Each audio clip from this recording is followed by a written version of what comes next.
you must wake me early, mother, call me mother dear. Tomorrow will be the happiest day of all the glad new year. Tomorrow will be the day, the maddest, gladdest day. For I shall be queen of the May, mother, I shall be queen of the May.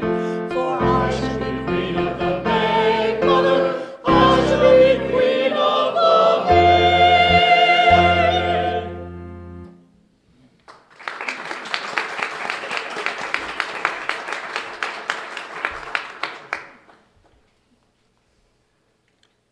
Whose was it? His who is gone, Who shall have it? he who will come, What was the month? the sixth from the first, Where was the sun? over the oak, Where was the shadow?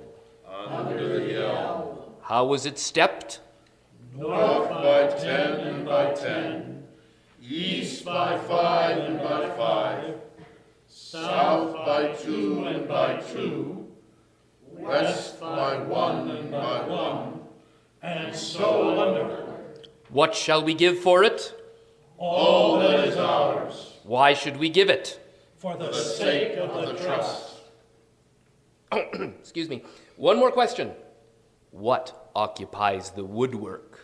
A sanguinary specter.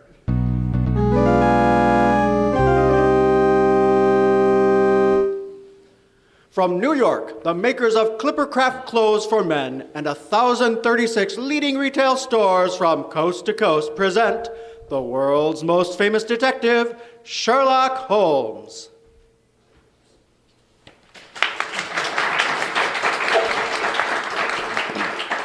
Our stories are based upon the character of Sherlock Holmes, created by Sir Arthur Conan Doyle. Sherlock Holmes is played by John Stanley, Dr. Watson by Alfred Shirley, and the dramatizations are by Edith Meiser.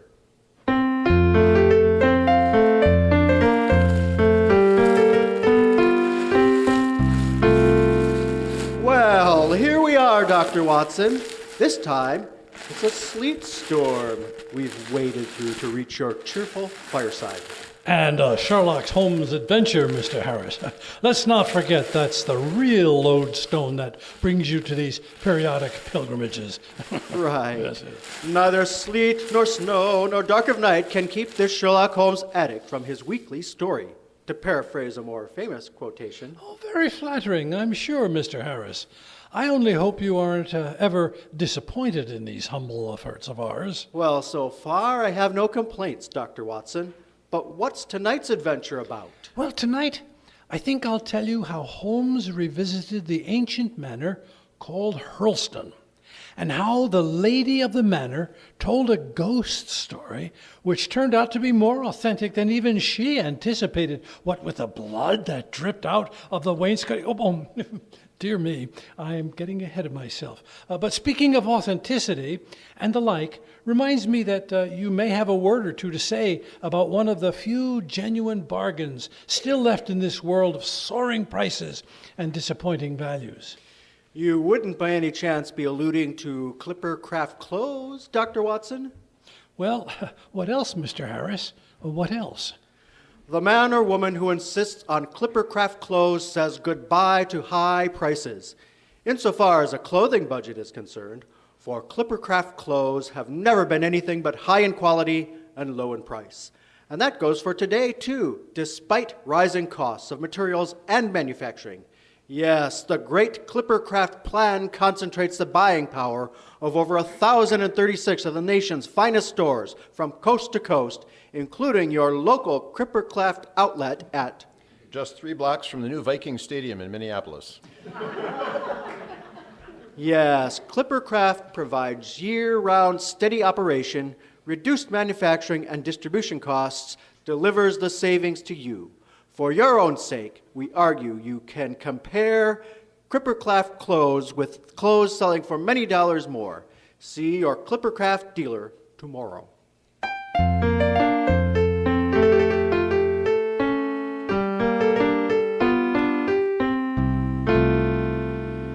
And now to return to the ghost of Hurlston Manor, Dr. Watson.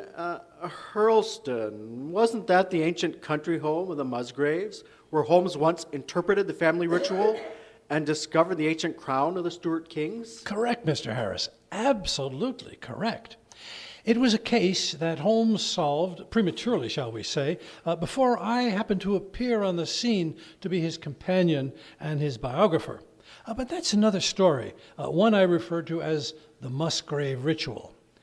To begin at the beginning for this evening, Holmes, as you know, in his cerebral processes, was the neatest and most methodical of individuals, but in his personal habits, he was the untidiest man that ever drove a fellow lodger to distraction. Oh, not that I'm what you would call painfully tidy myself. Oh, now, Dr. Watson, you're always neat as a pin. Yes, well, with Clippercraft clothes, that's easy. But don't interrupt. Where was I? Ah, yes, I'm certainly not what you call prissy. But when I find a man who keeps his cigars in the coal scuttle, his tobacco in the toe of a Persian slipper, and his unanswered correspondence transfixed by a jackknife on the very center of the mantelpiece, well, then I begin to give myself some virtuous airs. I don't wonder. Yes, well, our chambers were full of chemicals, criminal relics, and documents which had a way of wandering off and turning up on the butter dish or some other unsuitable place. Such as? Well, never you mind. Imagine then my surprise when, on returning one afternoon from making my medical rounds, that I found Holmes in a stiff collar wearing his Prince Albert. His boots were polished and his hair neatly brushed. Furthermore, he was tidying up his chemical table and kicking his notebook papers and other important things out of sight under the sofa.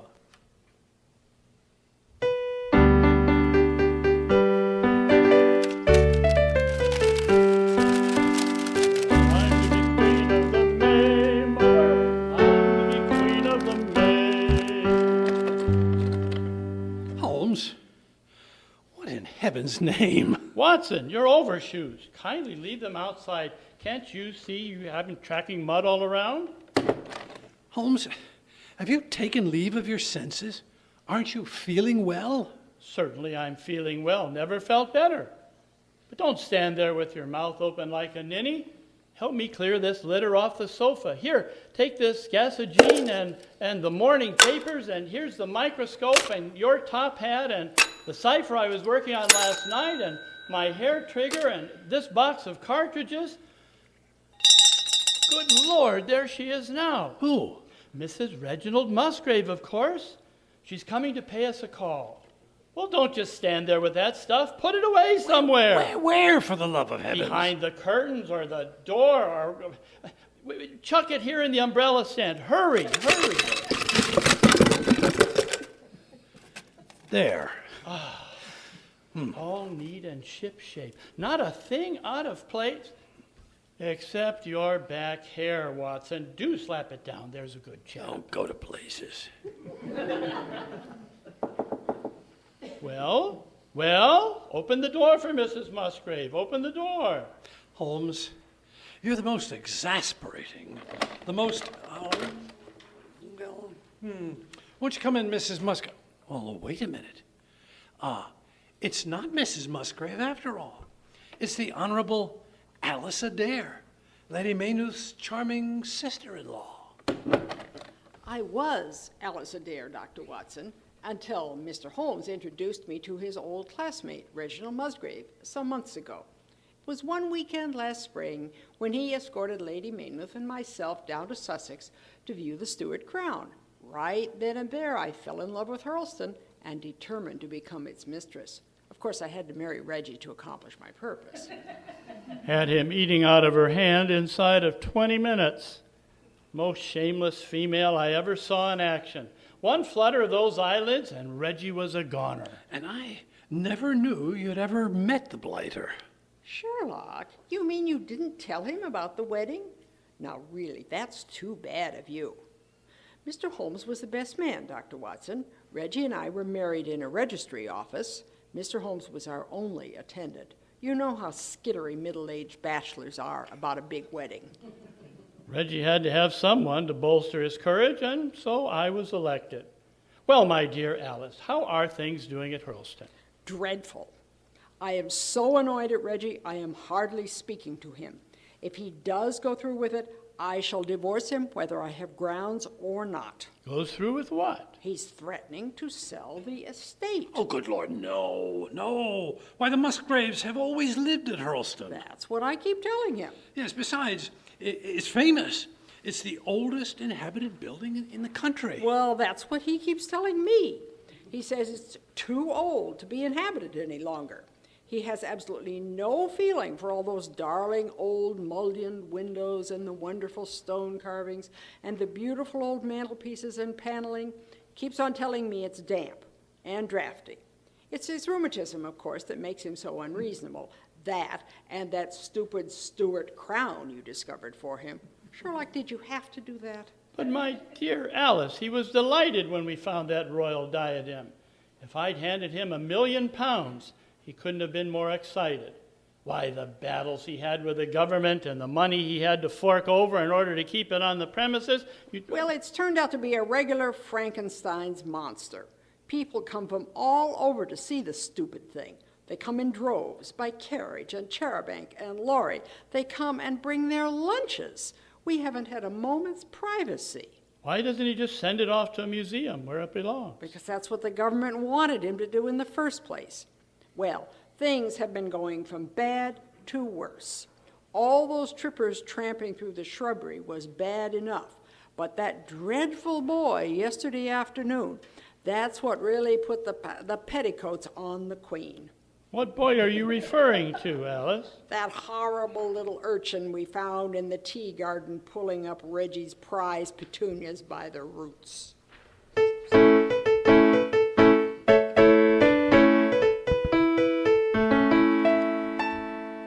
Here. I say, what's this? What's this? It's Alfie, Governor. Picking wild flowers he is. He do love nature. Well, tell him to stop. Those are not wild flowers. Those are my best imported French petunias. French, eh? Well, what do you know? That's enough, Alfie. That's enough posies. Now we'll go see the pretty crown. Don't want to see no crown. Want to pick posies. Stop it, I say. Put that plant back where you found it. Ow! Do like the old man tells you, Alfie, and wipe your nose. Ow! Tell him to stop that infernal racket, or I shan't permit you to see the crown at all. Here now. Hold on there. You can't refuse to let Alfie see the crown. It's historic. He's got as much right to look at it as you have. That settles it. I'll sell the place and the grounds, and the ruddy crown as well. I'll sell it to Plunkett, the Pickle King. See if I don't.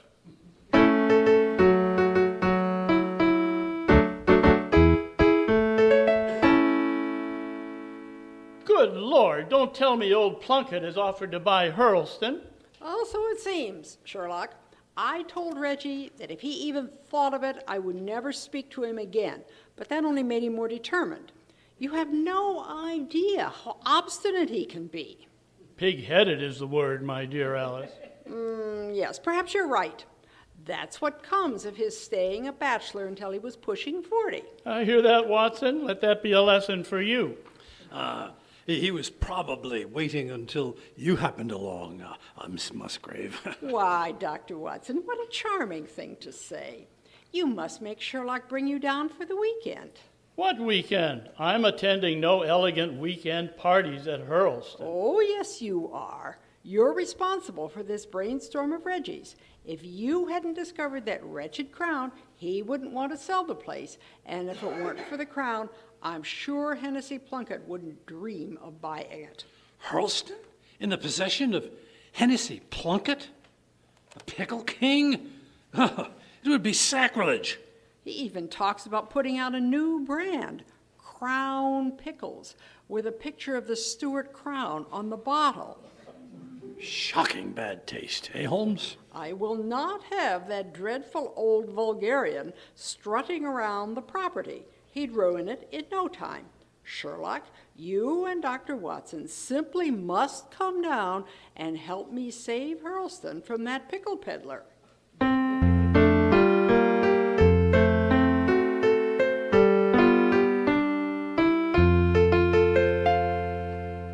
Mr. Plunkett, how delightful to have you here for a visit. Never buy anything before I haven't tried a sample of it, ma'am. Might not be able to sleep here. I get terrible insomnia sometimes in the country.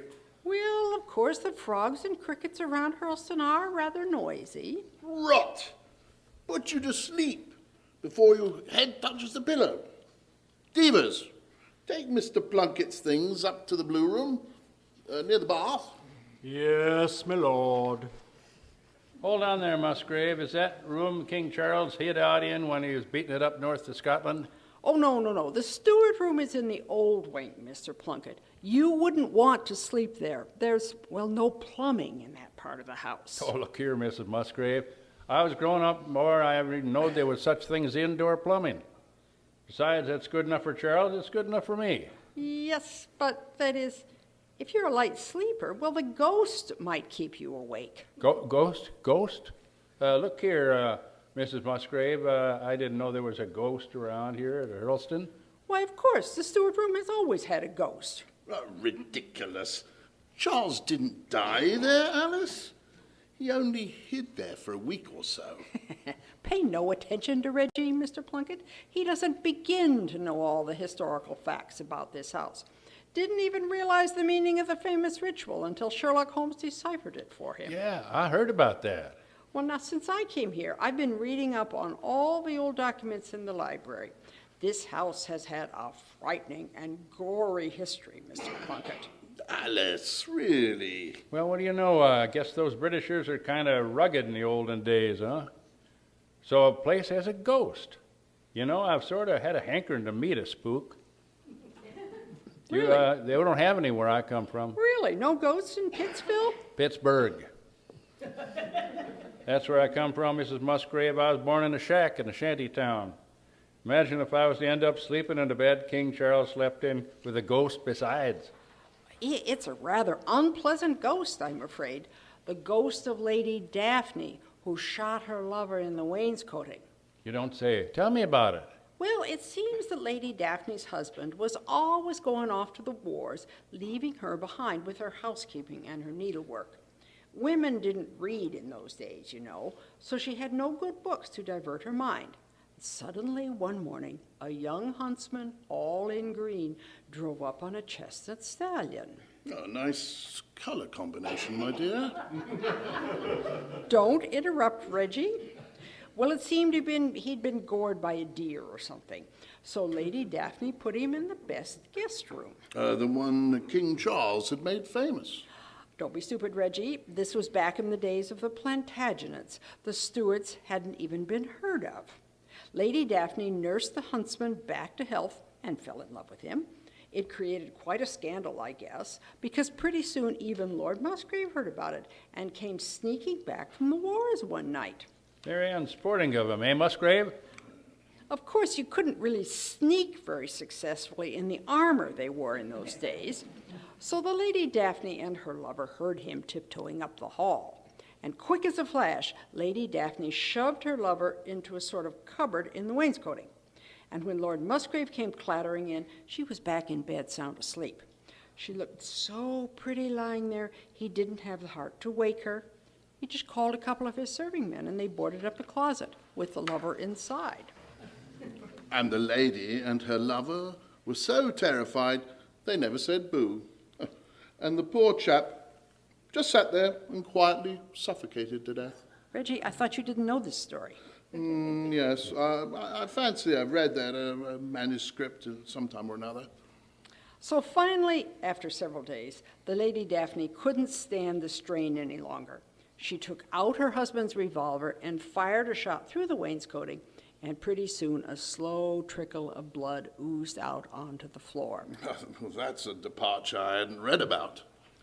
Well, Lord Musgrave pretended not to notice, but went calmly back to the wars. Lady Daphne's hair turned completely white, of course, and you could still see her wandering about the room, moaning and wringing her hands. So, dear Mr. Plunkett, I really don't think you should sleep in the steward room if you suffer from insomnia. Don't you worry, Mrs. Musgrave. If anybody's going to get scared tonight, it'll be Lady Daphne, not me.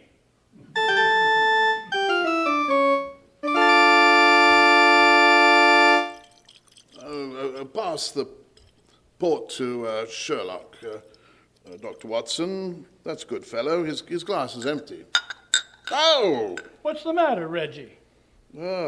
Just a twinge in the left knee. Must be a storm coming up. That really is a regular barometer. Dash fine port you got here, Musgrave. Must be old. My dear Mr. Plunkett, the port in this house was laid down by my great-grandfather. This bottle goes back to his day. You don't say. Say, the cellar goes with the house, of course. Well, what remains of it? Only 3 bottles left, besides this one. Afraid all my forebears have been heavy port drinkers. Well, the Musgrave port has always been famous, Mr. Plunkett. Yes, Dr. Watson. Nothing could persuade me to part with the place if we still had the cellar we had in my grandfather's or even my father's day. Ah, well, sic transit gloria mundi. Oh, confound that knee. Oh, it seems to be a reliable weather prophet at any rate. Here comes a storm. I can't say I like thunderstorms. Never have. Got some bad storms in the Alleghenies when I was a boy.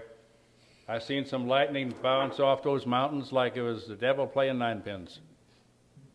So I just always crawled into my dad's feather bed when I heard it coming. You know, lightning can't get you in a feather bed. Yeah, you wouldn't have to have a feather bed in the Hurlston, would you? Why, yes, we have some eider-down coverlets, I believe. But don't you think it would be too warm? I mean, it's only the middle of April. Out to blazes with the heat. You tell Devers bring me a couple of up to my room. I'm going to go to bed right now.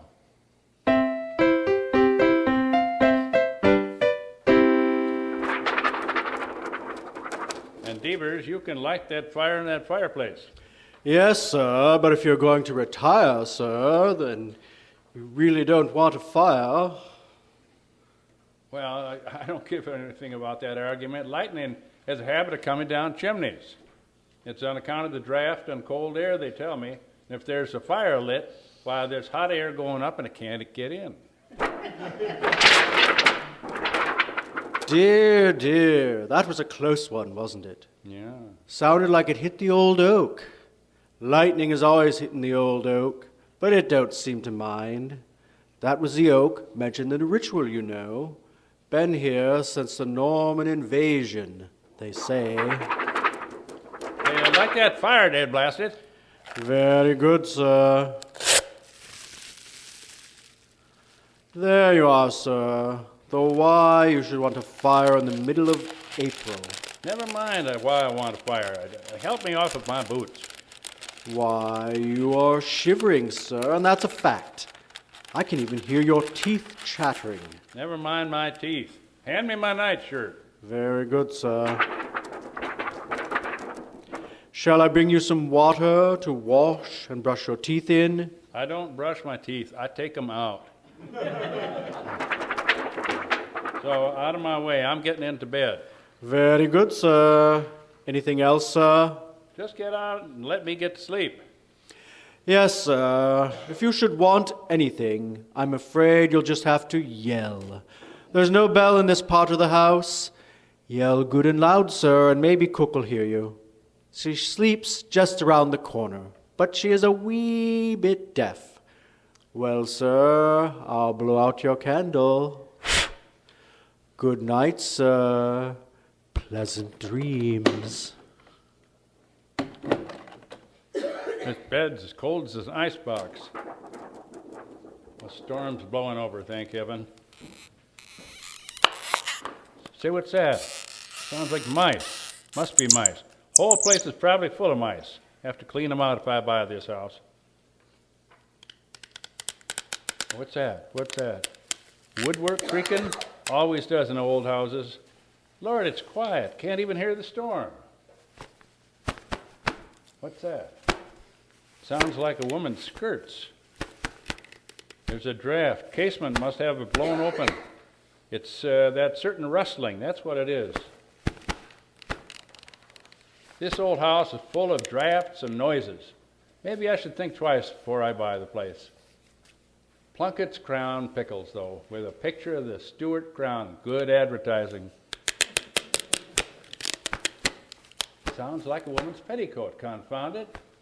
That fire's dying down. Shadows, nothing but shadows. That's a woman's petticoat, but I can't see anyone. Rubbish, Plunkett. There's no things as ghosts. No such things. What's that? What's that? Wind coming up. Wind up a chimney. Pull yourself together, Plunkett. Wonder what it is this time. Light a match and look at my watch. That's all I'll do. Half a minute to midnight. Midnight when the ghosts and goblins come out. Oh, that match burned my fingers here. Confound that creaking. Now I'm beginning to imagine things. Funny, if I could swear there's someone else in this room with me. Don't be an idiot now, Plunkett. There couldn't be. Who could be? Great Scott, a ghost. Ah, a shot. A gunshot right here in this room. Help! Help! Somebody come help me. Help, matches. Light the candle. Light the fire here. And a match. Boy, the floor is icy. It's cold, too.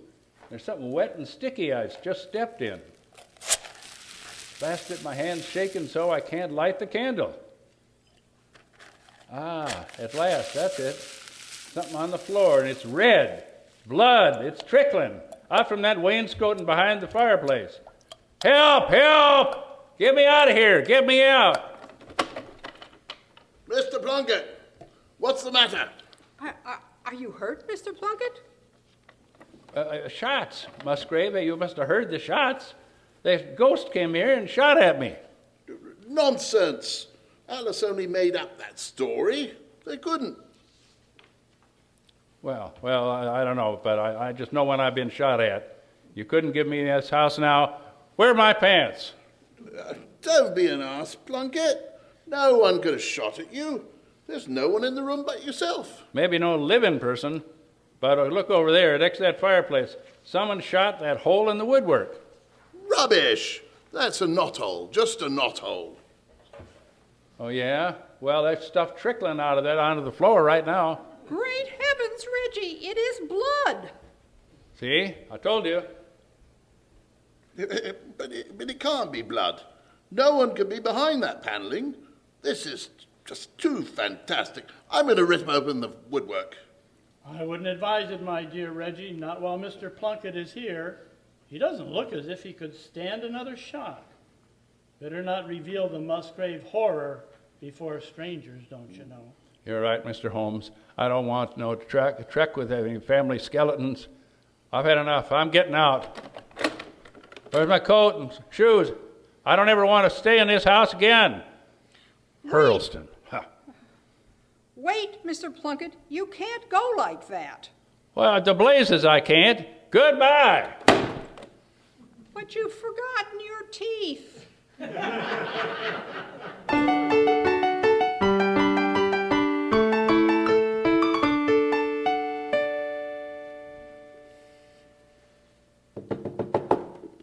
Oh dear, I do wish you wouldn't open up that paneling, Reggie. Better let sleeping dogs lie and all that. I had no idea that ghost story I made up would turn out to be true. Oh, stop blithering, Alice, and hand me that chisel. I wish I had never thought up that ghost. I wish I'd never mentioned it to old Plunkett. I never dreamed there would be anything behind that paneling. Calm yourself, Alice. It's not as bad as you think it is. Matter of fact, I suspect Reggie is in for a rather pleasant surprise. But there was a shot. I heard it distinctly. 2 explosions, possibly. Shots? No. I rather imagine the heat of the fire caused them. Reggie, how long since you've had a fire in that fireplace? Never. At least not so long as I can remember. No one's used this part of the house since the other wing was built during the reign of William and Mary. Confound it. This paneling won't budge. No, I've finally got a wedge in. Here, help me pry it loose. 1, 2, Oh, Reggie, I wish you wouldn't. 3. By Jove, Holmes, there's a closet behind that paneling. But it's filled with bottles. Dozens and dozens of bottles covered with dust and cobwebs. And 2 of the bottles have exploded from the heat of the fire. Here, let's have a look at one of them. That won't be necessary. I can tell you what's in them. Port. Excellent port. I rather suspect, my dear Reginald, that your revered grandfather had a rather special cache in this room. How do you know it's port? By the aroma. My olfactory nerves are rather highly developed, you know. The moment I entered the room, I knew that the ruddy fluid Mr. Plunkett had stepped in wasn't blood, but something far more interesting, a superior and venerable vintage of pure port wine. Good Lord. And to think, I nearly sold the place to that old ruffian with all these bottles still in it. I'd never forgiven myself. He'd never appreciated them, never. Oh, Reggie, then you're not angry with me for spoiling your sale. I just couldn't bear to think of leaving Hurlston. Oh, there, my dear, I forgive you. And the next time you think up a ghost story, do try to be a little bit more original. Reggie, what do you mean? Well, if old Plunkett hadn't been a complete ignoramus, he'd have recognized the incident of the lover being bricked up in the woodwork. It's one of the most famous bits of French literature. You know, I think it was Edgar Allan Poe fellow. By Jove, of course. No wonder I thought it sounded familiar. I don't so much mind your swiping your plots, my dear Alice. The best storytellers all do it, you know. Ask Dr. Watson here. Really, Holmes? Really? You must try to be a trifle more accurate, though. Anachronisms are taboo, my dear, in the best literary circles. Why, Sherlock, what do you mean? Well, no Plantagenet lady would go popping at her lover with a pistol. Why not? They hadn't been invented. Oh, I'll admit gunpowder was not unknown. Cannon were undoubtedly used at Crécy and Poitiers, but personal firearms for private homicides? Quite impossible. Oh, dear.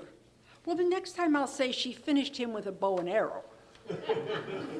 Through a panel of wood. That would take quite a bit of doing, my dear. Never mind the historical inaccuracies. Opening this panel has been dusty work, and I'm parched. What do you say we break open a bottle and see if the contents of Grandfather's private vault is up to snuff? What an excellent idea, my dear Reggie. What an excellent idea indeed. Very well, but I warn you, this is one time the ladies do not leave the table while the port goes round. Yeah.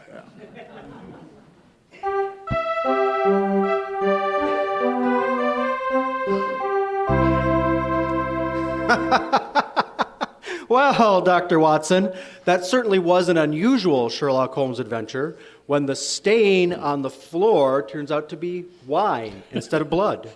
Well, we have our moments. Yes, Mr. Harris, we have our lighter moments. But don't get too relaxed, because next week's adventure is a real old-fashioned hair-raiser. Next week, I think I'll tell you how Holmes and I made a very sinister discovery in the ancient burial crypt at Shoscombe Old Place, and how it explained the strange behavior of Lady Folder's spaniel. Well, before we go, let's have an appropriate closing word from today's second sponsor, Petri Wine, the folks who took time to bring you good wine. That Petri family really knows how to make good wine and great port. And it's no wonder. They've been making wine ever since they started the Petri family business generations ago. And because the making of Petri wine is a family affair, well, they've been able to hand on down from father to son, the skill and experience of each preceding generation. So naturally, when it comes to turning luscious, sun-ripened grapes into excellent quality port, well, you just can't beat the Petri family, because Petri took the time to bring you good wine. Oh, the Petri family took the time to bring you such good wine. And when you eat and when you cook, remember Petri wine. To make good food taste better, remember Petri wine.